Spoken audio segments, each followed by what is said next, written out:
Head kuulajad, ja me räägime nüüd natukene Euroopa Liidu ja NATO asjadest.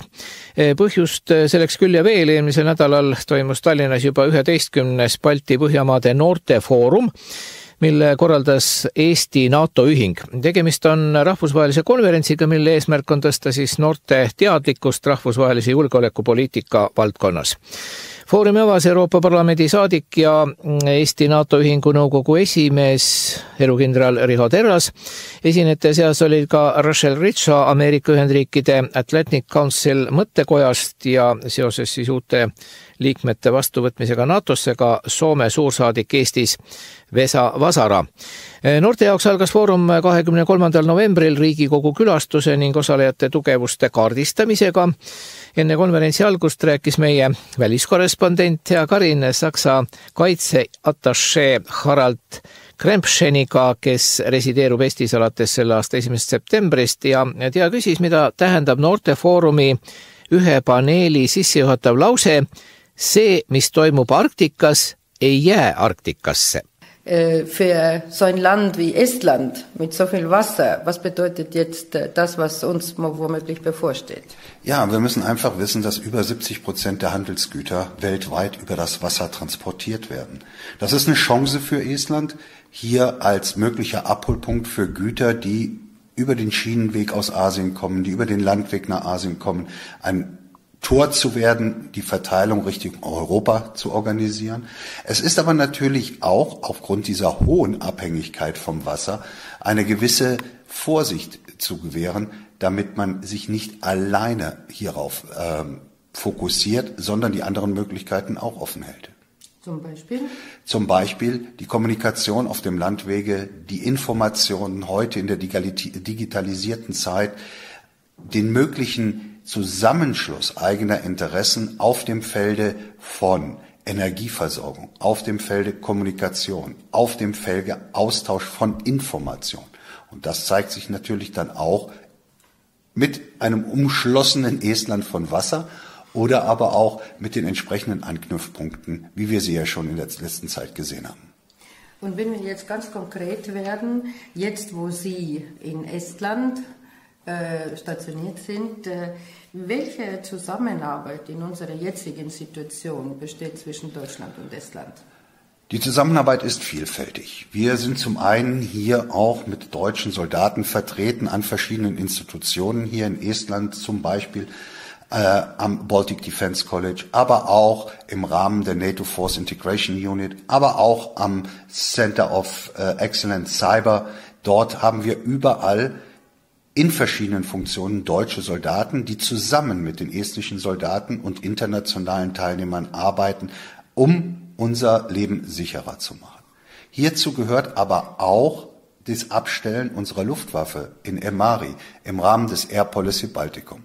Das wird leider nächstes Jahr nicht in Estland stattfinden, da ja gewisse Instandsetzungsmaßnahmen in Emari notwendig sind, aber in einem Gespräch vor einiger Zeit zwischen den beiden Befehlshabern wurde wieder festgelegt, wenn diese Renovierungsmaßnahmen, Instandsetzungsmaßnahmen durchgeführt sind, wird die deutsche Luftwaffe wieder zurückkehren nach Estland und von hier aus den baltischen Luftraum, aber auch den internationalen Luftraum über der Ostsee sichern.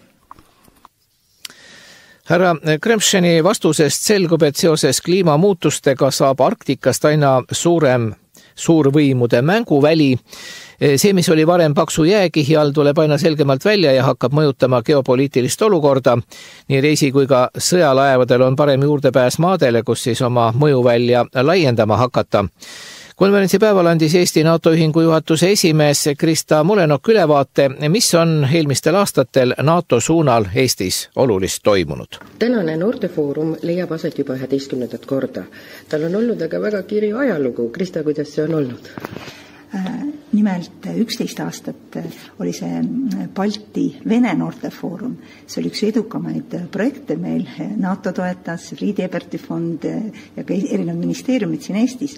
Siis eelmisel aastal me otsustasime muuta selle Balti-Ukraina noortefoorumis ja sellel aastal arvestades Soome liitumist ja loodetavasti Rootsi kiiret liitumist on siis aset leidmas Balti-Põhjamaade noortefoorum. Ja kui nüüd vaadata, mis sellel aastal üldse on teie organisatsioon teinud, siis kui sa selle kokku võtad, mis sa ütled, on olnud üsnagi tormakas aasta? Jaa, on olnud väga intensiivne aasta. Nimelt kevadeti meil traditsiooniks saanud juba NATO sünnipäeva ja meie liitumise aastapäeva tähistada siis NATO Euroopa Liidu ümarlauaga, see on ka üks selline vahva noortekonverents, siis sellel aastal tegime ka vahva projekti Ukraina noortele, nimelt koostöös siis Kaitseliidu, noortekotkaste, kodutütarde ja Ameerika Ühendriikide saatkonnaga oli võimalik neil Ukraina noortel, kes on siia Eestimaale saabunud, koos minna laagrisse meie noortega ja panna ennast proovile, et see oli üks vahva projekt, mis aset leidis. Aga erinevad koolikülastused, väga suur huvi on NATO loengute vastu, me räägime ka elanikkonna kaitsest koolides, lisaks loomulikult aktuaalsetest teemadest, mis Ukrainas toimub, mis on toimumas praegu Iisraelis, et tegelikult meil väga palju väljakutseid hetkel ees. Ja sellel foorumil, mis täna aset leiab, millised on põhiteemad? Jaa, kuna need teemad said juba aasta aega tagasi paika pandud, siis lootus oli, et nii Soome kui Rootsi on NATO liikmesriigid, aga nagu ma mainisin juba eelnevalt, siis see on pühendatud siis Põhjamaadele ja loomulikult NATO laienemisele. Siis teiseks oluliseks teemaks on Arktika teema, me peame sellele rohkem tähelepanu pöörama ja kindlasti ei saa ära unustada ka küberteemasid, mis on Eesti edulugu olnud. Tänavune foorum kutsus osalema esmajärjekorras noori, kooliõpilasi, üliõpilasi. Kas grupis oli ka mõni noor Saaremaalt, ei suutnud me tuvastada, kui mitte seekord, siis äkki mõnel järgmisel korral. Esinejatest rääkis Thea Karin ürituse peakorraldaja ja Eesti NATO ühingu projektijuhi Karl-Madis Sepaga. Meil on ka väga hea esineja tulnud kohale USA-st, Rachel Rizzo, ta töötab Washington DC-s Atlantic Councilis, mis on mõttekoda, kus arutatakse väga suuri ja olulisi asju, ja selleks, et arutada, mis on NATO ja Põhjamaade ja Balti riikide tulevik, on väga oluline, et meil oleks ka USA vaatepilt oleks sees. Siis teiseks räägime Arktikast, kus on meil tulnud ka kohale top-eksperdid Norrast, näiteks nagu Paul Sigur Hilde ja Kanadast doktor Balkan Devlen. Järgmiseks rääkis Thea Karin Soome esindaja Turu Majandusülikooli Pan-Euroopa Instituudi direktori Kari Leohuhtaga, kes pööras tähelepanu ohtudele, mis meid võivad ees oodata, viidates muuhulgas ka näiteks Hiina tegevusele. Ta mainis ka kliimamuutustega seoses tekkivat uut olukorda ja tuletas meelde USA esimese presidendi George Washingtoni geniaalset ütlust, kõige paremini saab sõda ära hoida selleks valmistudes. Expect any easy times in the future. So I think we have to prepare and we have to show that we are ready and we are ready to go to a war because unless we are doing that, we will end into a war. And remember this saying of George Washington, the first president of the United States. He stated more or less like this, that, the best guarantee of not having a war is to invest in your military capabilities. And this is what I'm saying to all NATO countries. So it was already referred this morning that, our armament production is lacking behind. But and the markets won't make a solution for that. The governments should make orders, and now Ukraine is using, and in fact we haven't been able to fulfill those promises what we have promised to Ukraine to give them ammunition and so forth. And if this war doesn't stop, and I'm underlining the word so-called empire nostalgia.